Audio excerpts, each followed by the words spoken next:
Hey everybody, Charles for HumbleMechanic.com. Today, I'm going to be taking your questions on working on Volkswagens, belly pans, DIY timing belts, and more. This is episode 101 of the Humble Mechanic Podcast.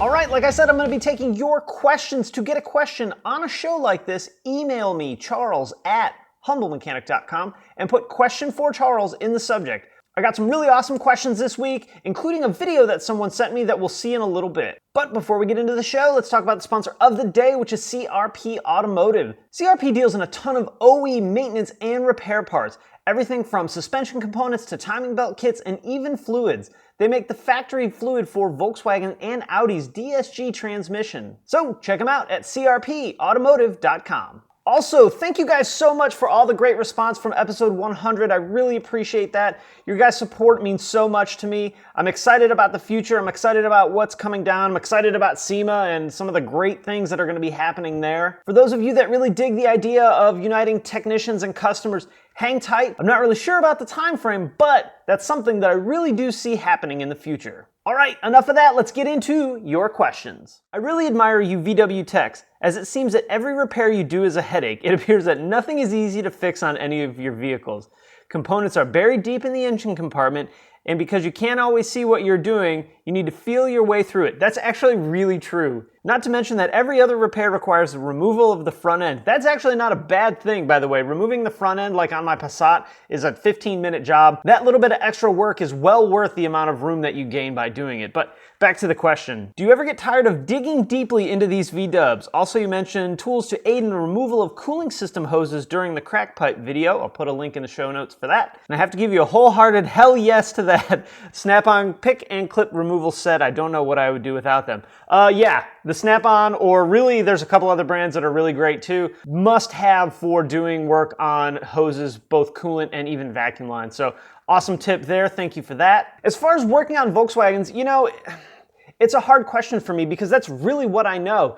I've worked for the brand for like 12 years, so that's kind of everything in my head is about repairing Volkswagens. A lot of times on other vehicles, you know, you look down in the engine and you're like, well, this doesn't make much sense. Because on first glance, you're not used to seeing the air filter way up here. You're used to it being in a certain place, or the battery being in a certain place, or the battery being oriented a certain way. And you just develop this comfort with a brand, with a certain car. You know, I kind of cut my teeth on the Mark IV, B5, even Mark III stuff, the Touaregs. So that's what I really know well. Some of the newer guys don't know anything about that generation because, well, they weren't really around at the dealership when they started. Just like I'm not really a Mark II guy because I don't think there's been one Mark II come to the dealership for service in the entire time I've worked there. So, you know, as far as being tired of it, no, I like it. It's what I know, and I understand that even though sometimes they do some really screwy seeming things, it makes sense to me, or at least I can kind of figure out how they did it or why they did it, or I don't do any of that and just accept this is how it is, we're gonna rock through it and get the job done. But I do see texts coming from other brands that are just completely dumbfounded by the weird way things are done in the European world. So it's all what you know, man. You'd mentioned you're a GM guy, and there's a lot of stuff on GMs. I'd be like, I don't know what to do. You know, at least at first glance anyway. Obviously, most good technicians can weave their way in and out of just about any repair on any vehicle. But again, it's all in what you know. You know, really a great example of that is a Bentley that our GM had. Working on it was exactly like working on a Phaeton. Even working within the brand, it was very familiar, very comfortable. So again, we're all techs. We could probably fix just about anything. It's just being comfortable with your brand and what you know. All right, next one says, my brother has a Volkswagen Mark IV GTI from '99, which has an ABS/brake light issue. The ABS brake light goes on when the handbrake is applied and we are pressing the button to put up the electric window. Then it continually gives an ABS/brake error and shuts itself off. It did that many times, and every few days it does it again. Is this maybe caused by brake dust blocking the ABS sensor? Can it be worse by time if we don't get it serviced? And we're gonna watch a quick video here about what's going on.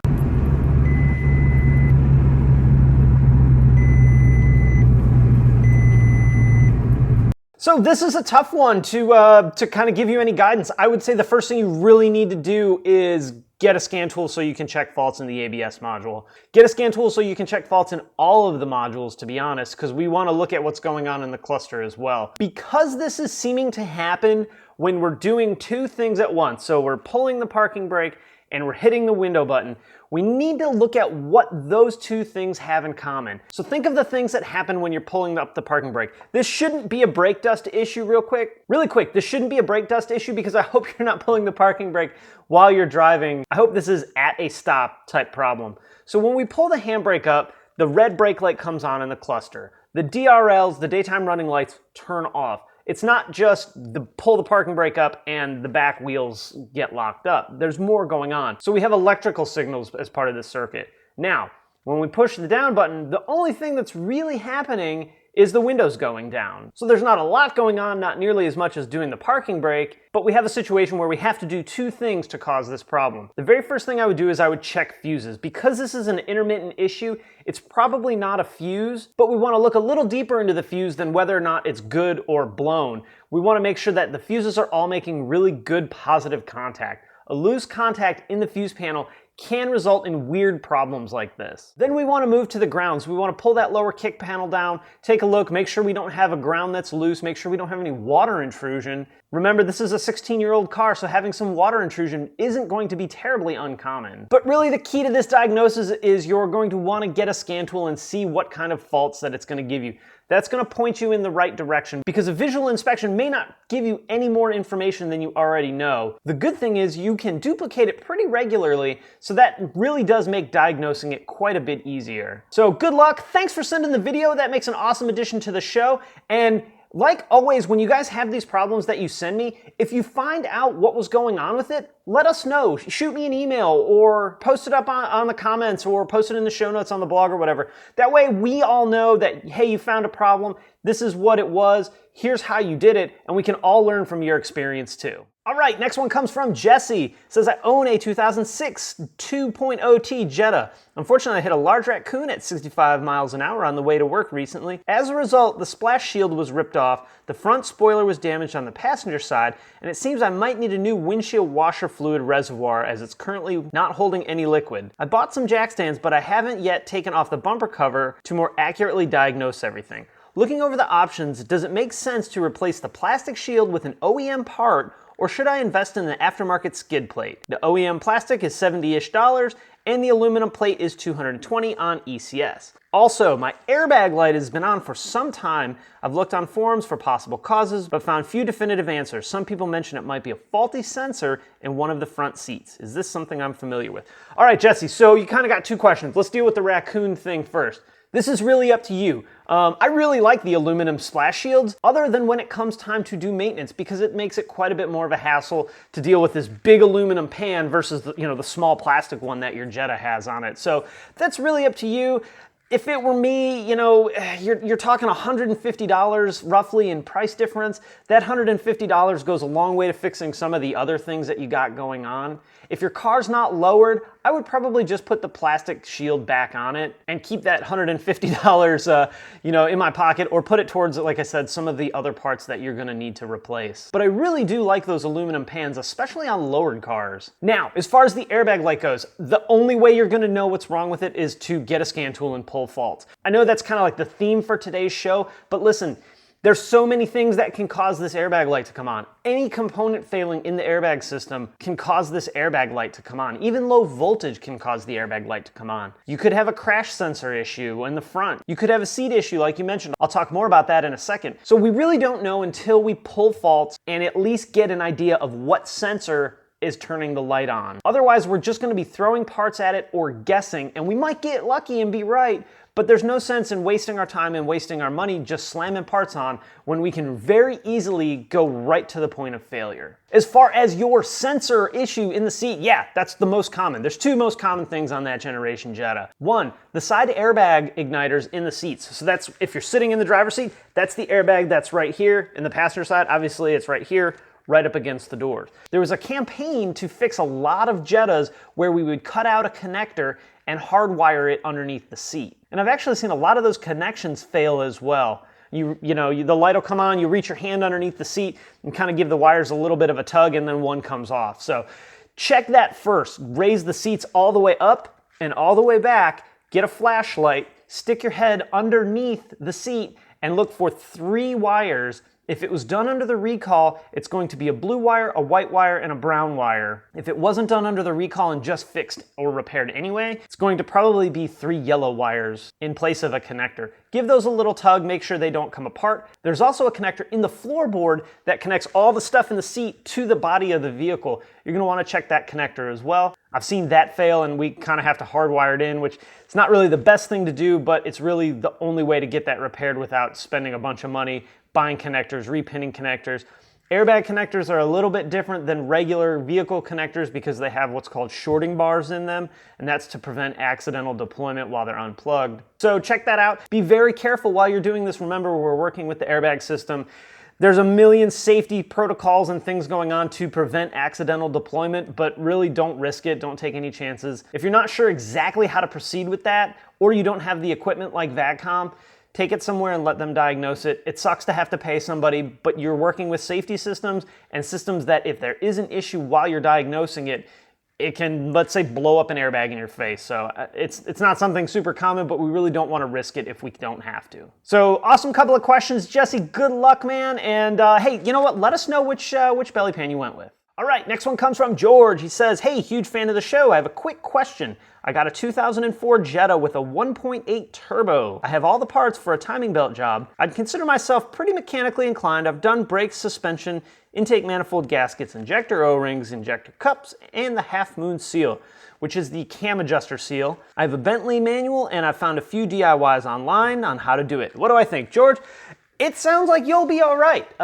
You know, the thing about timing belts is you either do it right or you do it wrong. I guess that's the thing about a lot of repairs. But this is a very, very critical repair that you do 100% accurately. You don't want to run the risk of the timing belt tension not being right, or missing one of the rollers, or having the timing off a tooth or two. One tooth will probably be all right, but anything really more than that can cause catastrophic engine damage. So we want to take our time, we want to be very careful, we want to mark everything as we're taking it apart. I've mentioned before the way I like to do timing belts on any car that I do timing belts on is I line it up to TDC. I use the factory marks. If there's factory tools, I generally use that. It really depends on the application, like the V6 Passats, the older ones, I would use the factory tools on. The Touareg I use the factory tools on. On TDIs, I use one of the pins, but I don't use the crank lock. So it really all depends for me on how I do it, but I've done a ton of timing belts. For you, do it by the book. You have the Bentley manual. Put it at TDC like it's supposed to. I put 3 marks on the timing belt and the cam gear. I put 1 mark on the crank gear and the timing belt at the bottom. And then if there's a third pulley like on an ABA or an ALH, I'll put 2 marks on that. Don't ask me why I do it that way. It's just that's how I did the first one, and that's how I've done every other one since. And then what I'll do is I'll stack the belts on top of each other and go around and transfer the marks from the old belt to the new belt. It's just one more safety precaution that I put in place so that I make sure 100% that I get the timing belt on correctly. You can also mark the gear to the valve cover, say, or the crank gear to the oil pump cover. The more marks you put on, you know, kind of the better off you are. You want to be careful so that you don't get your marks disoriented and in the wrong spot. But for the most part, the more marks you put on it, the safer you're going to be. The more backup safeties you put in, the less likely you're going to mess this job up. So I think it's great. The hardest part, honestly, of that job is screwing around with the lower engine mount. The rest of it's really, really easy. So, George, good luck, man. Take your time, do a great job. Make sure you put the water pump on while you're in there. It's not that much more work or money, and you're gonna be there anyway, so go ahead and replace it as well. And rock and roll, man. Okay, next one comes from Simon. He says, hey Charles, I have a 2006 Jetta 2.5 with some rust on both of my front fenders and on the deck lid where the license plate lights are. I'd like to know if this is covered under VW's warranty. And if it is, what do I need to do and what will they do to repair it? I.e. replace new deck lid or paint over it. How long will it take? In a case that it's not covered under warranty, what do you suggest I do to repair this on my own? Also, I'm curious if there's any difference among dealers when it comes to accepting warranty claims. I've been reading forums that seems to be true. I've included some images to get a better idea. So, Simon, we're gonna check out your pictures of what's going on with your Jetta while I talk about the process for rust a little bit. So this is not an everyday type situation. When it comes to rust claims, I think the warranty is 12 years unlimited miles. You need to really check your owner's book and make sure. As you can see, he's in Canada, so I don't know that the warranty for Canadian vehicles is exactly the same as US vehicles. Double check your owner's book just to be 100% sure. Now, let's say that it is covered. I'm not saying it's covered. Let's pretend that it is covered. What generally happens is you take the vehicle to the dealership. The dealership actually has to get someone from the corporate level involved. So generally the service manager will take pictures of it and email them to someone higher up in the VW corporate world, and then they will make the determination from there. They'll look for things like exterior damage. Hoods are a really good example. Let's say your hood is rusted and there's a bunch of rock chips in it. They're probably not going to cover that because it's outside influence. They send the pictures up to VW corporate. VW looks at it and says, yes, we're going to fix it. The dealership is then going to take your vehicle and probably, but not definitely, replace these parts. When it comes to dealing with big spots of rust, it's almost always cheaper just to put a new panel on it, paint the new panel, and get the car back on the road.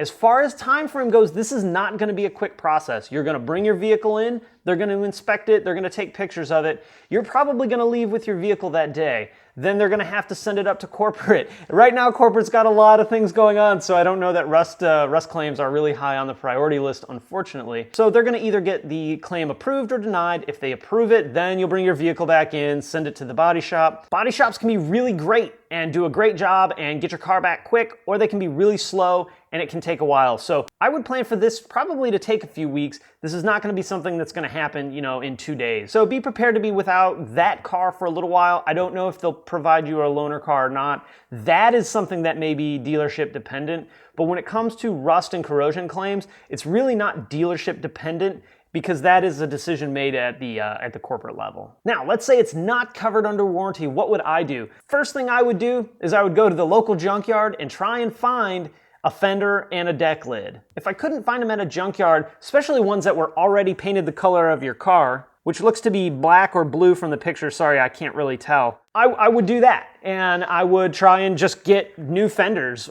out of a junkyard, maybe out of a newer Jetta. That 06 Jetta was basically the same Jetta till 2010, so you could get potentially a much newer deck lid instead of fenders. And from there, it's just nuts and bolts and aligning parts. Before you take these fenders off, measure your gap between the fender and the door, between the hood and the fender and the headlights. Record that information, take a bunch of pictures. You sent me some really awesome pictures. Take a ton of pictures. That way you have all this information to fall back on just in case you run into an alignment issue. As far as other repairs, you could look aftermarket. I don't have too big of a problem with aftermarket body components. If you're the one that's installing them, odds are you're gonna have to get them painted if you do that route. So that's gonna add considerable money to the overall repair. So my first thing would be, hop to the junkyard and try and get replacement ones there and try and get color matched ones. If you're not in a huge hurry, you can wait a few months and just continually check at a local few junkyards for those parts. So good luck, man. Thanks for the question and thanks for the pictures. All right, we got time for one more. I left his name off because I wasn't sure. He sent this to me on Facebook, but it was a really great question, so I left your name off. I just didn't want to step on anybody's toes with this because this can be kind of a sensitive topic. All right, being a shop foreman for Toyota and Mini, how does VW feel about you doing these videos? I know BMW actually had a group of people watching forums for employees giving out ideas and property of BMW. Is VW the same way? I love answering this question. And first now I'm going to say that Volkswagen's got a lot of other problems to worry about than what I'm doing sitting behind this table in front of my toolbox with my camera and drinking a really awesome beer. Volkswagen does that too. And I have been asked to remove posts on VW Vortex before. I was pretty ticked off about it at the time. Looking back on it, it's not that big of a deal. Companies don't really have a choice today. In 2015, there's employees that are going to be doing it anyway. I posted some pictures on Facebook of the new Passat, the 16, that's not even out yet, because the instructor wanted us to. He said, hey, put pictures on Facebook, put pictures on Twitter, Instagram, wherever you want. Use the hashtag #BestPassatEver and post it up. We want you to do this. So while they don't have a choice, and they haven't had that for years, they're finally starting to understand that there's so much value in your people at the front lines in front of your customer. Sure, there's people at Volkswagen Corporate that are incredibly passionate about the brand. But look, we're the people that talk to the customers every day. We're the ones that it's more important for us to be passionate about the brand than anybody else in the company. Do they worry about me giving away secrets and top secret information? Probably. I don't know. I don't have any top secret information. Now, we do get communications that come down and say, do not, share this information, do not reproduce. And I try to be really respectful of that. But once information makes it to the technician level, it's really public information. If it's repair information that I can get, the rest of the automotive industry can get it too. So there's not very many things where this is super secret and you're not allowed to talk about it. In fact, Volkswagen's really come around in, I would say, the last year or so. I've mentioned it a few times before that the DSG video that Jason and I did, Volkswagen uses that video. There's links from our training page to that video.